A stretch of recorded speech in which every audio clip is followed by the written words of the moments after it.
सर्वेभ्यो नमः। देववाणी संस्कृतं यूट्यूब चलदृश्यं प्रति भवतां भवतीनां च हार्दं स्वागतम्। मित्रों, अष्टाध्यायी भाष्य प्रथमावृत्ति अष्टमोऽध्यायः द्वितीयः पादः कक्षा संख्या त्रयोदशी 13वीं कक्षा को आज पढ़े। ठीक है, आज से हमारा अष्टाध्यायी के 8वें अध्याय के द्वितीय पाद का आरंभ हो रहा है। बस 3 पाद और बचे। धीरे धीरे धीरे धीरे गड्डी आगे ही बढ़ती जा रही है। चलिएगा, खोल लीजिएगा पुस्तक नहीं है तो पुस्तक मंगा सकते हैं, मंगानी ही चाहिए। ठीक है, संस्कृत भाषा से जुड़े हैं तो संस्कृत भाषा की मूल पुस्तकें तो हमारे घर पर होनी ही चाहिए। नहीं है तो पीडीएफ आप हमसे ले लीजिएगा, और क्या कर सकते हैं। ये व्हाट्सएप नंबर दिए हैं। ठीक है, चलिएगा।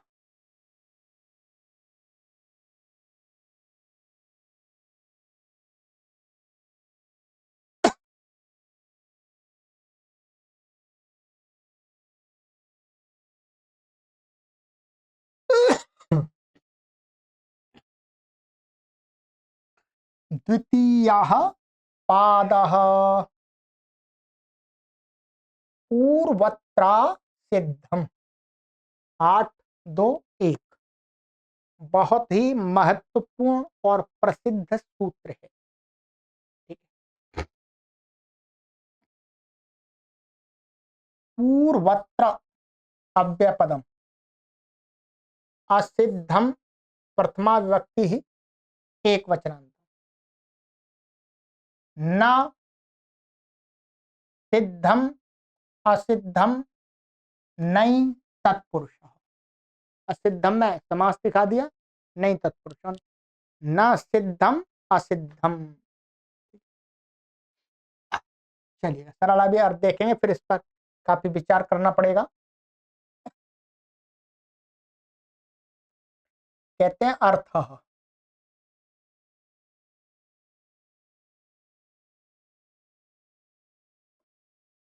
अधिकारोयम आ अध्याय परिसमाप्ते है।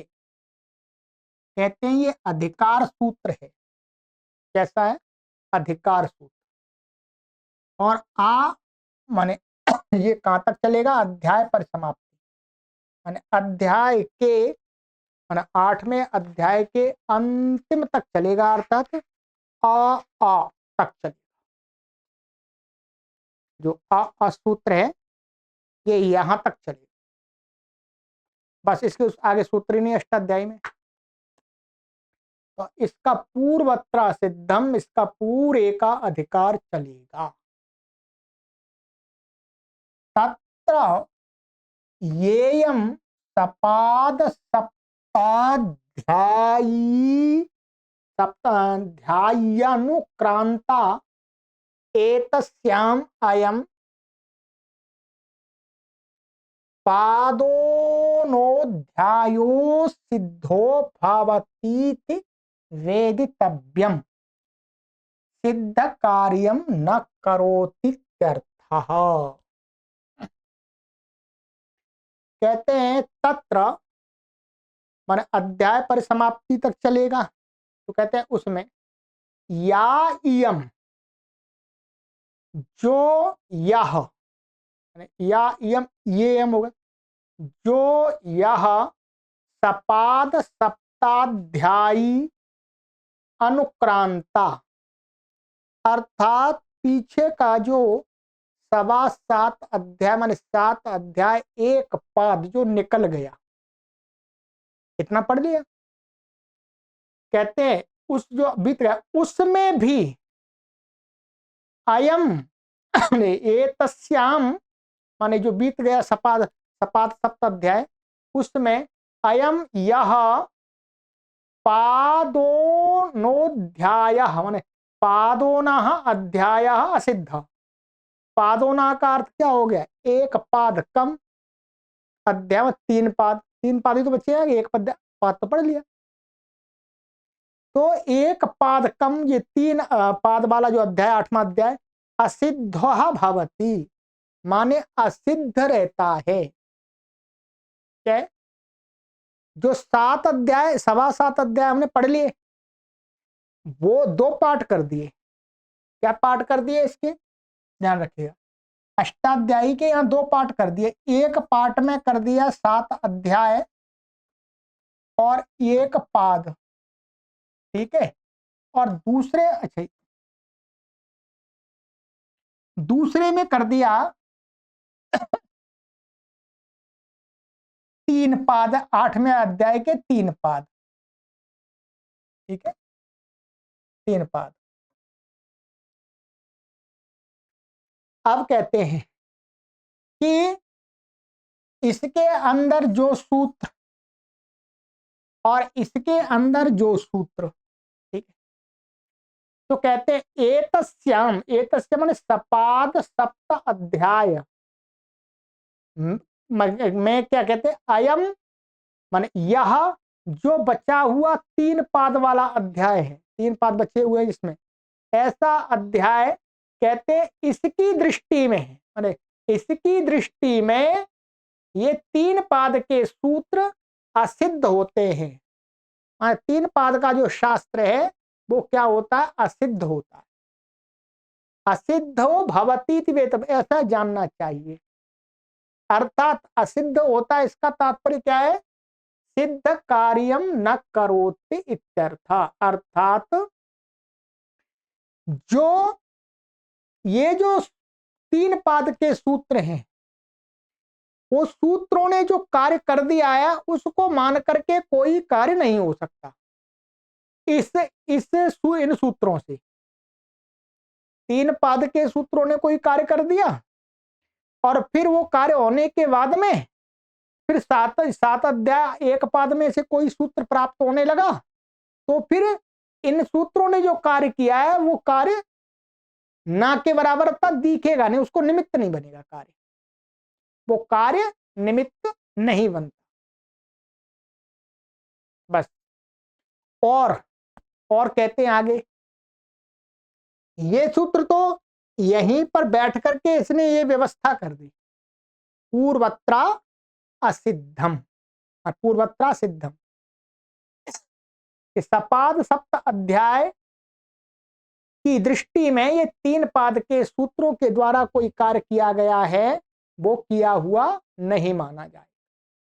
अर्थात सपाद सप्त अध्याय के सूत्र, इन सूत्रों के द्वारा कोई कार्य कर दिया, उस कार्य को निमित्त मान करके प्रवृत्त नहीं हो सकते। ठीक है, एक तो ये हो गया। और दूसरा क्या अर्थ लेना है इसमें? इता उत्तरम चोत्तरोत्तरो योग पूर्वत्र सिद्धो भावति। क्या कह रहे हैं?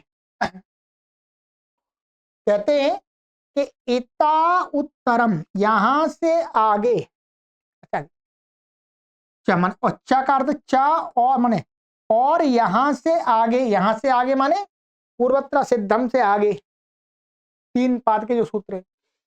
उत्तरोत्तर योग माने उत्तरोत्तर योग माने पहला, फिर उसके बाद उत्तरोत्तर माने आगे का जो सूत्र है वो पीछे वाले सूत्र की दृष्टि में, माने उत्तरोत्तर योग पूर्वत्र माने पूर्वत्र सिद्धो भवति, माने पूर्व सूत्र की दृष्टि में आगे वाला सूत्र ने कोई काम किया है वो सिद्धवत नहीं माना किया जाना जाएगा। ठीक है, जैसे मानिएगा, मैं यहां पर आपको बता देता हूं, मानिएगा ये अभी आगे पढ़ेंगे वैसे तो ये पूर्वत्र सिद्धम, यहां पर मानिएगा 9वें सूत्र ने कोई कार्य कर दिया, मैं दूसरे पाद के 9वें सूत्र ने कोई कार्य कर दिया, फिर वो कार्य होने के बाद में फिर उसके ऊपर वाला सूत्र 8वां प्राप्त होने लगा। तो 8वां प्राप्त होने लगा तो जैसे ही 8वां प्राप्त होने लगा तो 9वें सूत्र से कोई कार्य किया था वो कार्य निमित्त नहीं बनेगा। 8वें सूत्र को करने के लिए 9वें सूत्र के द्वारा जो कार्य किया गया वो निमित्त नहीं बन सकता। निमित्त माने वो रहेगा ही नहीं, असिद्ध है। तो इता उत्तरम चोत्तरोत्तरो योगः सूत्रम पूर्वत्र पूर्वत्र सिद्धो भवति। पूर्व की दृष्टि में और पूर्व सूत्र की दृष्टि में असिद्ध होता है, अर्थात सिद्धवत कार्य नहीं करता। ठीक है जी, सरल है। अब देखिएगा, अब मैं हिंदी भी साथ में लेके चलूंगा, ये उदाहरण भी लेंगे। ठीक है, पूरा इसको क्लियर करना है। आज की कक्षा में हो जाए तो ठीक है, नहीं तो आगे की कक्षा में करेंगे, परंतु पूरी तरह से आपको समझा के मुझे छोड़ना है। ठीक है, ऐसे ही खाना पूर्ति नहीं करनी, ध्यान रखेंगे। ठीक है, क्योंकि ये मुख्य सूत्र है, ये समझ में आ गया तो आगे के सूत्र तो सरल है, वो तो आप अपने आप भी समझ सकते हैं। अब आइएगा, उदाहरण बाद में पढ़ेंगे, पहले यहां देखते देखिएगा। यह अधिकार सूत्र है, अध्याय की समाप्ति पर्यंत जाएगा। यहां से आगे अध्याय की समाप्ति पर्यंत 3 पाद के सूत्र पूर्व की दृष्टि में अर्थात 7.25 अध्याय में कहे गए सूत्रों की दृष्टि में असिद्ध होते हैं, सिद्ध के समान कार्य नहीं करते हैं। यह तात्पर्य है, जो मैंने समझा दिया वही बात है। और प्रति सूत्र में अधिकार होने से, अधिकार सूत्र है तो प्रति सूत्र में आगे प्रत्येक सूत्र में इसका अधिकार चलेगा, और वो कहां चलेगा, पाद की समाप्ति तक चलेगा। इन 3 पादों में भी उत्तरोत्तर, क्या उत्तरोत्तर के सूत्र उससे पूर्व के सूत्र की दृष्टि में असिद्ध होते जाते हैं, ऐसा अर्थ भी इस सूत्र का जानना चाहिए। इसके वास्तव में इस प्रकार से 2 अर्थ निकालते हैं। ठीक है, अब ये 2, बस आपको ये मानना है 2 अर्थ, इसके बाद 2 बार इसको लगाना पड़ता है। एक 2 बार इसका भाग किया गया है, एक 3 पाद और एक सपाद सप्ताध्याय, और फिर एक 3 पाद में भी अधिकार रूप में चलेगा।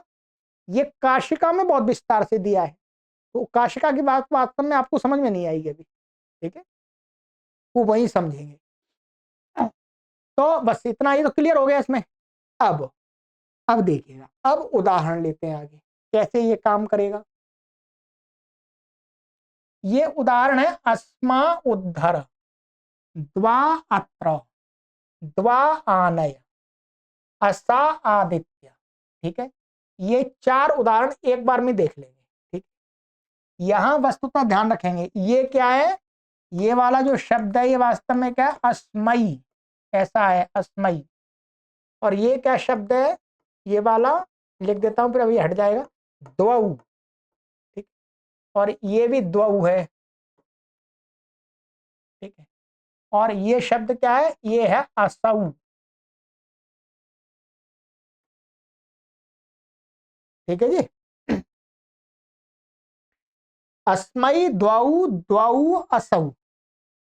अब यहां पर क्या हुआ, आगे ये आ रहा है, ऊ आ रहा है। ठीक, तो इस ऊ के आने पर क्या लगेगा, एचो एवा यावा से इसको क्या हो जाएगा, आय हो जाएगा। ये क्या हो गया, आय, आई को आय हो गया। ऐसे ही औ, ये औ था, औ को आब हो गया, ये भी आब हो गया। ठीक है, और असौ यहां पर भी आब हो गया। ठीक है, संधि लग गई, एचो यवायावा, एचो यवायावा तो नित्य संहिता में। अब यहां पर क्या होता है, एक सूत्र है जो आगे पढ़ेंगे, लोपः शाकल्यस्य। लोपः शाकल्यस्य ये कहेगा, मैं इसका अर्थ आप देख लीजिए, पुस्तक में पढ़ के बताता हूं।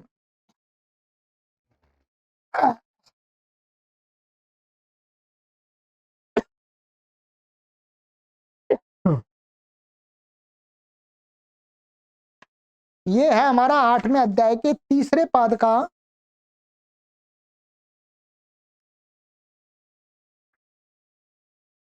ये 19वां सूत्र है, ठीक है।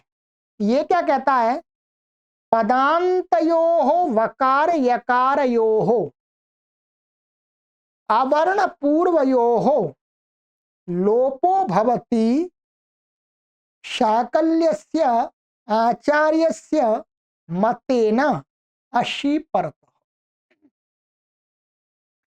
पद के अंत में वर्तमान यकार अथवा वकार, पद के अंत में, और वो जो यकार है वकार है उसके पूर्व में अवर्ण होना चाहिए। क्या? अवर्ण। और आगे क्या होना चाहिए? अश प्रत्याहार का कोई वर्ण होना चाहिए। अश का मतलब क्या हुआ? सारे स्वर आ जाएंगे, अंतस्थ आ जाएंगे, हा आ जाएगा, और वर्ग के 5वें अक्षर आ जाएंगे। तो वस्तुतः ये नहीं है, केवल यहां पर अश से केवल और केवल स्वर लेने हैं, तो आगे उसका अपवाद आ रहा है एक सूत्र, ठीक है, आगे अपवाद आ रहा है। तो यहां पर केवल क्या है? स्वर स्वर होते हैं। अश का अर्थ में स्वर लेना है। क्या लेना है? अश का अर्थ लेना है स्वर। तो माने स्वर के परे रहते आचार्य शाकल्य के मत में लोप होता है, दूसरों के मत में नहीं होता। तो ये आचार्य शाकल्य का मत दिखा रहे। अब ये उ स्वर अश में आ गया, इसे यकार का लोप हो गया।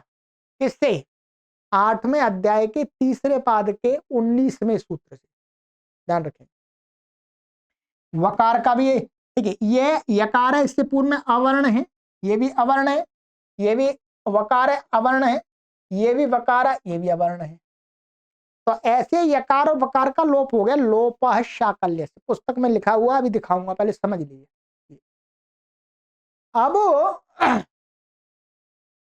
अब जैसे यहां पर यकार वकार का लोप हुआ तो क्या स्थिति हो गई?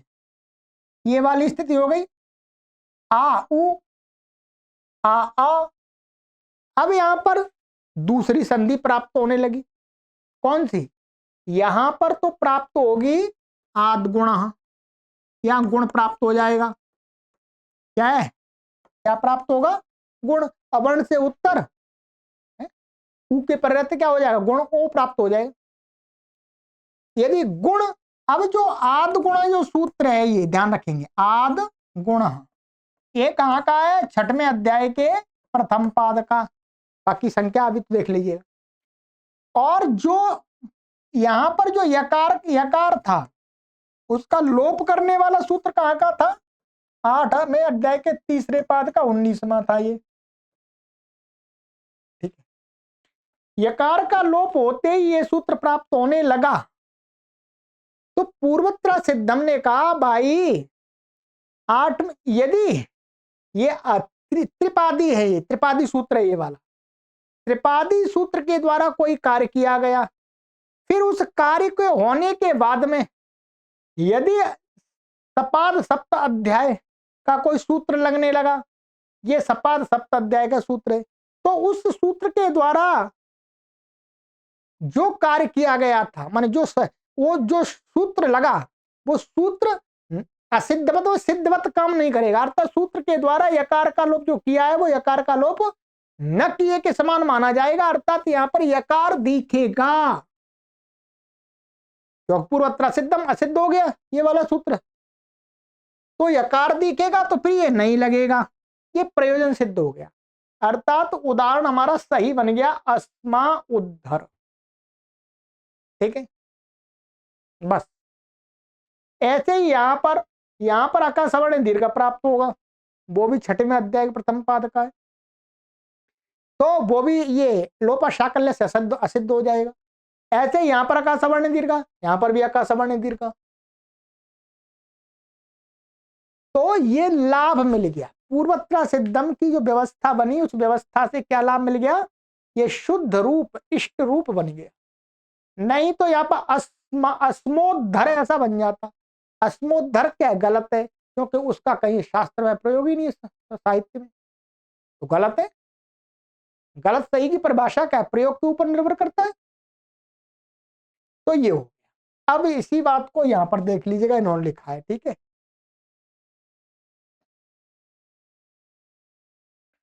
देखिए अस्मा उद्धर द्वा अत्र द्वा आनय असा आदित्य। यहाँ सर्वत्र अस्मयी द्वौ असौ के एच को एचो यवा याव से जो आय और आव आदेश हुए थे उनके यकार वकार का लोप लोप और शाकल्य से हो गया था। ठीक है, लोप हो जाने पर फिर आदगुणा प्राप्त हुआ। आदगुणा तो सब जगह तो नहीं, यहाँ पर होगा इसमें ये इसमें वो उद्धर में, अस्मा उद्धर में। ठीक है, से गुण एकादेश प्राप्त हुआ एवं असा आदित्य में सवर्ण दीर्घत्व नहीं हुआ क्योंकि सिद्ध हो गया, यकार वकार दिखने लगा। क्योंकि लोप शाकल्यस्य इन तीन पादों में है, तो वह आद गुण और अका सवर्णी दीर्घ की दृष्टि में असिद्ध रहेगा। ठीक है जी, क्या रहेगा? असिद्ध रहेगा। उन्हें इस सूत्र से विहित यकार व लोप नहीं दिखेगा। क्या? जो लोप है वो नहीं दिखेगा, तो यकार वकार ही दिखेंगे। तो यकार वकार दिखेंगे फिर तो अका सवर्ण दीर्घ आद गुण प्राप्त ही नहीं है। तो गुण एकादेश सवर्ण दीर्घत्व नहीं हो सकते। ठीक है, ये हो गया आपका। ये जो उदाहरण दिखा दिया इन्होंने, ये दिखा दिया, समझ में आ गया होगा 100%। यदि हमारे पाठक पीछे से पढ़ के आ रहे हैं तो ये बात आपको 100% समझ में आ गई होगी, यहां पर कोई भी कठिनाई नहीं हुई होगी। ये तो मैं विश्वास आपको विश्वास पूर्वक कह सकता हूं। ठीक है,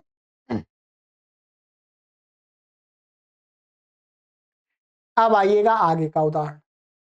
आगे का उदाहरण है हमारा अमुष्मयी, अमुष्मात और अमुष्मिन, इन तीनों को लेंगे एक बार में। ठीक, यहां पर क्या होता है यही देखते हैं। ठीक,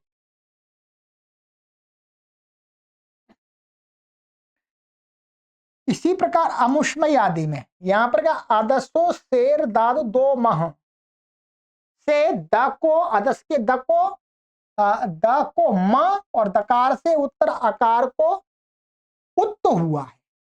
ठीक है, अभी मैं लिख के बताऊंगा सिद्धि आपको। ठीक है, और सो अदसो शेर दाद दो माह सूत्र के त्रिपादिस्थ, माने ये क्या है 8वें अध्याय के दूसरे पाद का है, ये त्रिपादी हो गए होने से सर्वनामना स्मयी नसीयोः स्मात् स्मिनौ की दृष्टि में असिद्ध हो गया। अर्थात इन्हें अदंगे ऐसा अदंत अंग ही दिखा, तो अदंत अंग से उत्तर स्मयी आदि आदेश हो गए। ठीक है, अब आइए यहां लिख के बताता हूं, या समझा दी मैंने। यहां पर स्थिति हमारी क्या है, ये अदस शब्द है। ठीक है जी, और ये ङे आ गया, ङे आ गया, और तदादी नामा से यहां पर क्या हो जाता है, सकार को आकार होकर के अतो गुणे लग जाए। तदादी नामा हमने लगा लिया पहले, तो ये आ हो जाएगा इसको, और ये मिला करके क्या बन जाएगा आद, ये बन गया, क्या बन गया आद। अब यहां पर क्या आदसो शेर दाद दो माह, क्या रखेंगे आदसो शेर दाद दो माह से यहां पर क्या लगा अंतरंग मान करके, ये अंतरंग की व्यवस्था परिभाषा पढ़े। वो कहता 10 से उत्तर मरे द को तो मां हो जाता है, ये जो द है द को क्या हो जाएगा मां, और द में अ है उसको ऊ हो जाता है, क्या हो जाता है ऊ, तो ऐसा बन जाता है ह्रस्व आए तो ह्रस्व ऊ होगा। तो अदसो शेर दाद दो मां जो सूत्र हमारा 8वें अध्याय के द्वितीय पाद में है, कहां पर है द्वितीय पाद में। तो अब ये स्थिति है, अच्छा अब ये है, अब हमारी स्थिति क्या हो गई अ द, ये हो गया आ ने, ये गलत हो गया आ मुंह, ये हो गया। हमें रूप ये बनाना है, अब गे को हमें स्मयी करना है। गे को स्मई करना है। अब ये जो सूत्र ने अदसो शेर दादू 2 माह से जो म और ऊ किया, यदि पूर्वत्र सिद्धम की जो व्यवस्था हमारे पास में ना हो तो फिर अब यहां पर क्या सर्वनामना स्मई, सर्वनामना स्मई क्या कहता है, ह्रस्व अकारांत सर्वनाम से उत्तर गे को स्मई हो जाता है। अब ये ह्रस्वकारांत तो है नहीं, ध्यान रखिए ह्रस्वकारांत तो है नहीं, अब गे को स्मई नहीं हो सकता। तो क्या कहा इस सूत्र ने व्यवस्था की कि वो जो इसको ऊ और म हुआ है वो तो त्रिपादी है, और जो सर्वनामना स्मई जो सूत्र है हमारा ये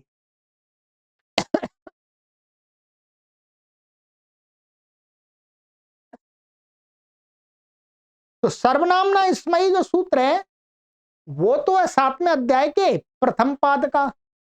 तो सर्वनामना स्मई जैसे ही लगाने लगे तो जो ये ऊ और म जो हुआ था वो नहीं दिखेंगे। क्या दिखेगा इसको, इसको दिखेगा यहां पर द दिखेगा आकारांत। ठीक है, वास्तव में कार्य करने के लिए कार्य वास्तव में हटता नहीं है, वैसे ऐसा नहीं फिर दोबारा करना पड़ेगा, नहीं कार्य हटता नहीं है, उस कार्य को निमित्त नहीं बना सकते, निमित्त नहीं बनता। तो अब क्या है सर, ये आकारांत दिख गया इसको, वो असिद्ध हो गया तो इसको स्मई हो गया। ठीक है, स्मई हो गया और फिर ये अब मुंह तो है ही पहले से ही बन गया है, परंतु उसको मुंह को ऊ को मान करके ना निषेध कर सकते ना विधि कर सकते, उससे पहले जो अवस्था उसको मान कर सकते हैं। ठीक? अब आपके मन में ये हो गया। अब कोई कहे कि भाई ये इसको आदसो शेर दांत 2 माह लगाने से पहले ही सर्वनाम में इसमें लगा लेते, तो वहां पर क्या है, जो आदसो शेर दांत 2 माह ये सूत्र है अंतरंग, ये अंतरंग कार्य करता है, और ये है बहिरंग सर्वनाम में इसमें। तो अंतरंग और बहिरंग ये परिभाषाएं पढ़ाएंगे आपको। अंतरंग और बहिरंग की में जब देखते हैं तो अंतरंग कार्य करने वाला जो सूत्र होता है वो पहले लगता है, इसलिए यहां पर अदसो शेर दादू 2 माह सूत्र पहले लगाना पड़ेगा, फिर लगने के बावजूद भी काम सिद्ध हो जाएगा, पूर्वत्र सिद्धम हमारे पास में है और बलवान। ठीक है, तो इस प्रकार से इसी प्रकार से यहां पर अमुष्मात और अमुस्मिन, तो यहां पर क्या है ये वाला सूत्र था नसिंग्योह स्मात स्मिनौ, नसिंग्योह स्मात स्मिनौ, इन सूत्र ने क्या है स्मात और स्मिन आदेश कर दिए, अकार असिद्ध होकर के, यहां पर भी वही दकार को मकार और अकार को उकार हुआ था तो असिद्ध हो गया, तो ये बन गया आदेश पत्ते सकार हो जाएगा। ठीक है, ये सिद्धि लिख करके कीजिएगा एक और घटाइएगा इसमें। ठीक है, अब आगे उदाहरण आ रहा है शुष्किका, ध्यान रखिए क्या आ रहा है, शुष्किका और शुष्क जंघा। ये देखते पहले शुष्किका देखते, या नीचे देख लेता है,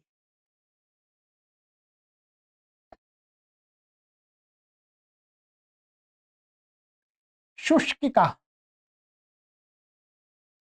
यहां शुशः कह,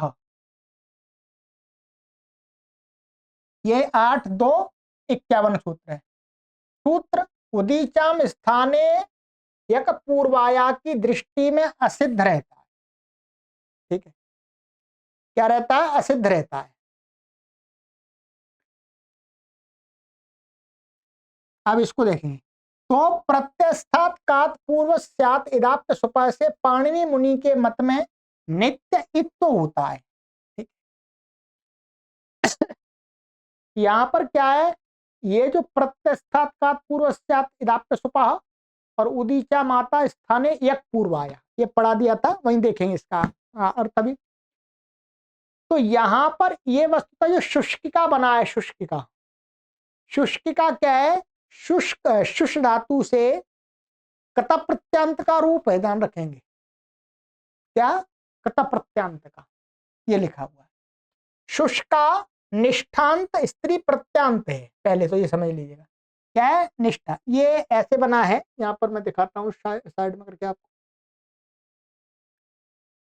ये शुष धातु है ये, और ये कता प्रत्यय है, अनिट है इसलिए। अब यहाँ पर क्या है, शुषा का है, शुष धातु से उत्तर निष्ठा के, निष्ठा को क्या हो जाता है, निष्ठा के तकार को ककार होता है।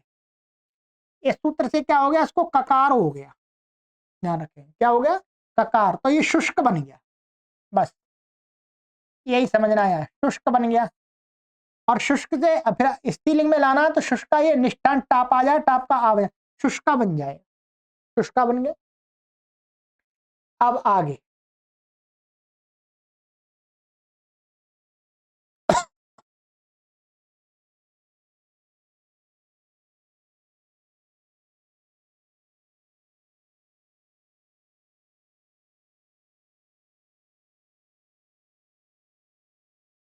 शुष्का निष्ठांत स्त्रीलिंग से अब क्या, अज्ञात आदि अर्थ में, अज्ञात आदि अर्थ में पांच पांच तीन में, पांच में देखिए भाई, अज्ञात आदि अर्थ में हम क्या ले आए, क प्रत्यय ले आए, ह्रस्व अल्प अज्ञात में ले आएंगे, अज्ञात।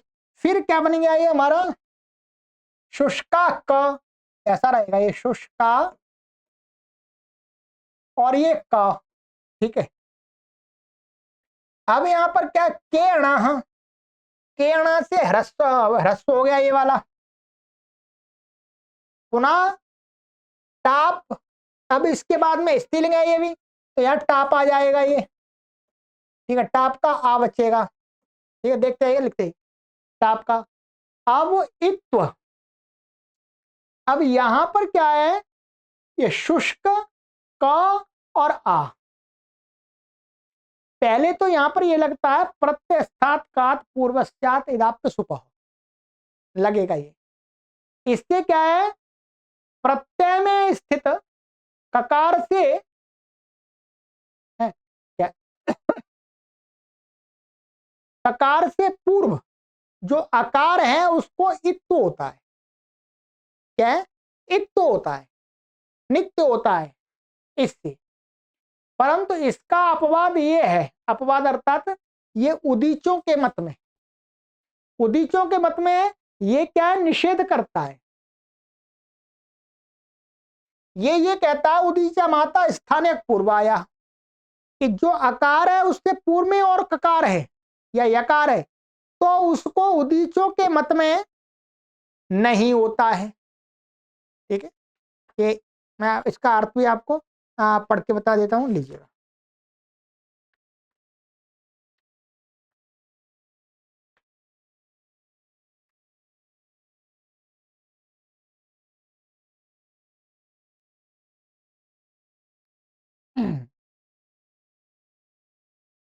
ये के ऊपर से न यासयों की अनुवृत्ति आती है, यकार पूर्वाया ककार पूर्वायाश्च आतः स्थाने यो अकारस्तस्य प्रत्यस्थात् कात् पूर्वस्य स्थाने इकारादेशो न भवति उदीचार्य उदीचार्याणाम मतेन। अब क्या है, यहां पर ये जो क है ये, और ये जो आ है इसमें, ये क्या है, दीर्घ आ को आ हुआ है, और ये प्रत्यय में स्थित ककार है, और ये टाप परे है। तो ये कहता उदीचों के मत में तो यहां पर इत्व नहीं होगा, क्योंकि ये जो आकार है ये कपूर वाला है, देख रहा है कपूर वाला। तो इसका मतलब दो रूप बनेंगे, उदीचों के मत में तो शुष्क का, और पाणिनि के मत में शुष्किका बनना चाहिए, दो रूप, पर बनाना एक ही है।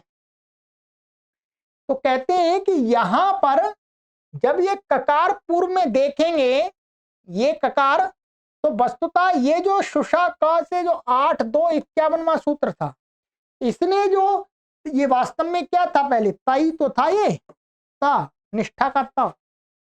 तो कहते हैं ये सूत्र जब लगाने लगेंगे तो यहां पर ये वाला सूत्र सिद्ध होकर के ता दिखेगा, ता दिखेगा तो ककार पूर्व वाला नहीं मिलेगा, तो ये नहीं लगेगा, वहां सिद्ध हो गया। इसकी दृष्टि में ये तो सपात सपात सप्ताध्याय का है, और ये है त्रिपादी। तो असिद्ध हो गया। तो यह तदिकेगा, तदिकेगा तो फिर ये प्रत्यस्तात् कात् पूर्वस्यात् धातुस्वभाव से नित्य ही इत्त हो जाएगा, इत्त हो जाएगा। इसको लगाएंगे तो भी ता दिखेगा, कोई दिक्कत नहीं है, ये तो ता मांगता नहीं है, ता इसकी कोई शर्त ही नहीं है। इसकी शर्त थी का, तो का नहीं दिख रहा, तो इसलिए यहां पर एक जो सिद्ध इष्ट रूप है वो बन गया शुष्क का, तो वही का ताप एवं इत्व है, ठीक है, ये बन गया। तो यहां पर ये घट गया, ठीक है। अब दूसरा, दूसरा आगे यहां जो दिया है शुष्क जंघा, ये वाला उदाहरण दिया, तो शुष्क का शब्द तो पहले जैसा ही बनेगा, तो ये शुष्के जंघे यस्याह, सूखे माने पतले पतले जांगे हैं जिस स्त्री की, तो वो शुष्क जंघा कहलाती है। यहां पर क्या हुआ, ये शुष्क जंघा, तो शुष्का जंघा ऐसा शब्द बना, तो यहां पर ये शुष्का कैसे जो के द्वारा न कोपधाया, यहां पर क्या है, जो पूर्ण भाव के प्रकरण में हमारा ये शब्द ऐसा रहेगा शुष्का जंगा, जब इसको पूर्ण भाव करने चलेंगे, पूर्ण भाव करने चलेंगे तो इसको पहले तो पूर्ण भाव प्राप्त होगा, ठीक है। ये ये 6-3 आपका ये सूत्र है,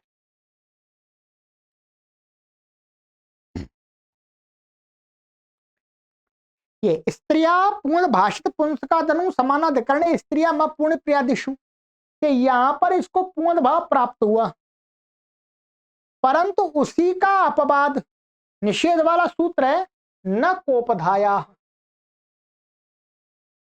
ये क्या कहता है, कोपद शब्द होगा, कोपद शब्द को पूर्ण भाव नहीं होता है।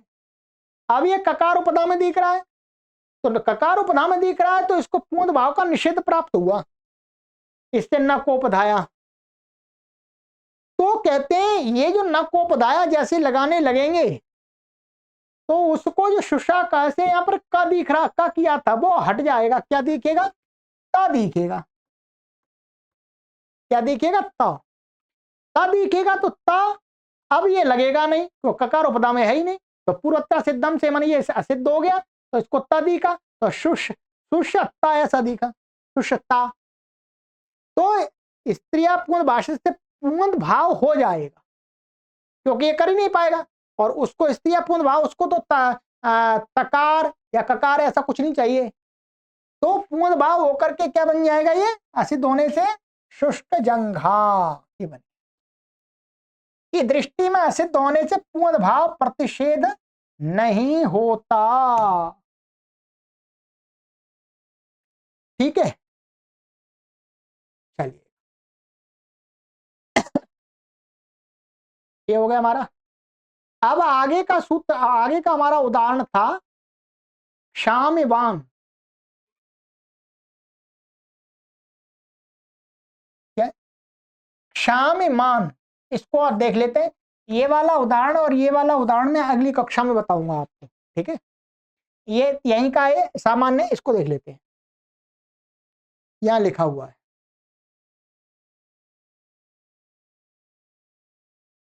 ये ये क्षामस्य अपत्यम क्षामी है, ये प्रत्यय होकर के क्षामी बन गया, और क्षामी अस्या अस्मिन वा अस्ति क्षामिमान, ये फिर मत प्रत्यय आ गया, ठीक है, मत प्रत्यय आ गया।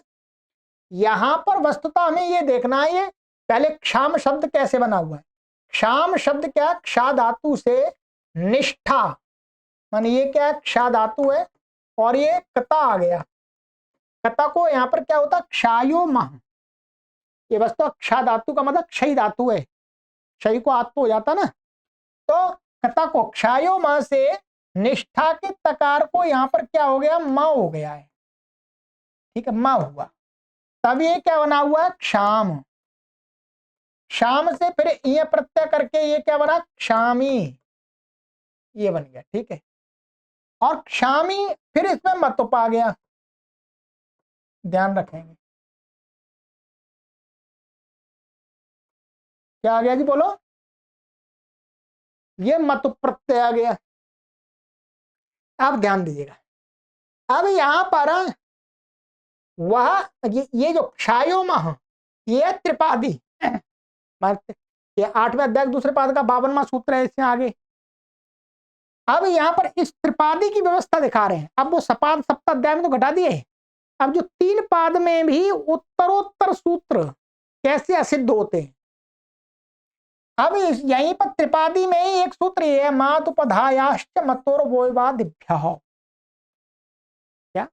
मादुपधायाश्च मतोर वोयवादिभ्यः। ठीक है, ये पढ़ेंगे तब आपको इसका पूरा अर्थ समझ में आएगा। बाकी मैं अभी आपको ये सामान्य अर्थ आपको बता देता हूं। 9वां सूत्र है, ठीक है। ये क्या कहता है? मकारांतात मकारोपधात, अवर्णांतात अवर्णोपधात च, प्रातिपदिकात उत्तरस्य मतोर व इति अयम आदेशो भवति, यवादिभ्यः तु उत्तरस्य न भवति। सीधा सा इसने कहा यहां पर कि मकार जिसकी उपधा में है अथवा मकारांत शब्द हो,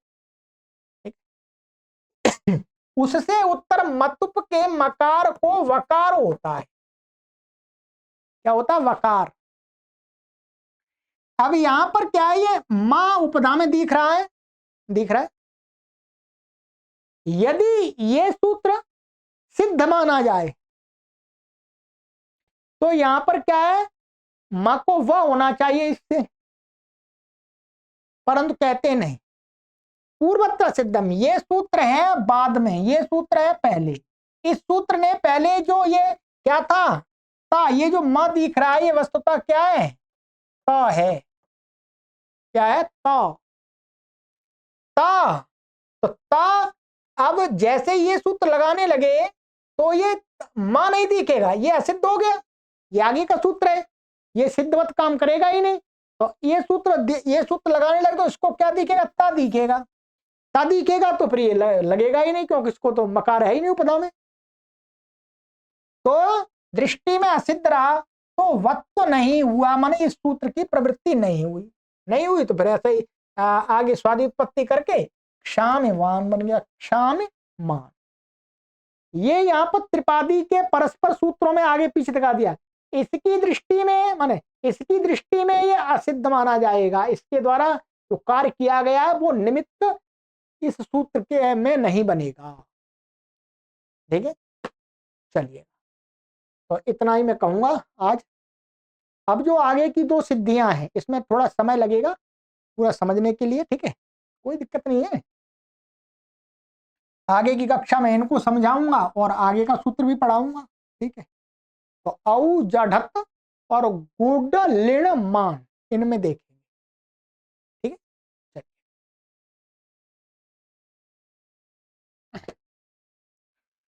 और मित्रों, ये जो महान अभियान आपके लिए चलाया जा रहा है, संस्कृत प्रेमियों के लिए, संस्कृत भाषा के प्रचार प्रसार के लिए, तो इस अभियान में आप हमारे मासिक सदस्य अवश्य बन जाइएगा अपने सामर्थ्य के अनुसार, ठीक है।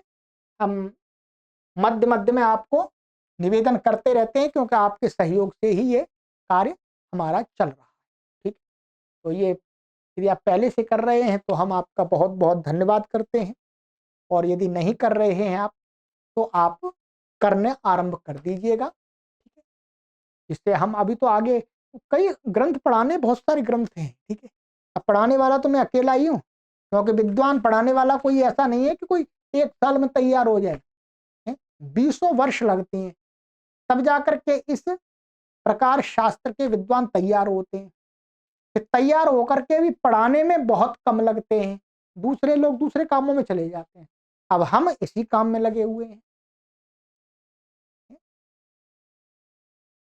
तो आपका भी परम कर्तव्य बनता है आप स्वयं और अपने सगे संबंधियों से भी हमारा सहयोग अवश्य कराएं, ठीक है।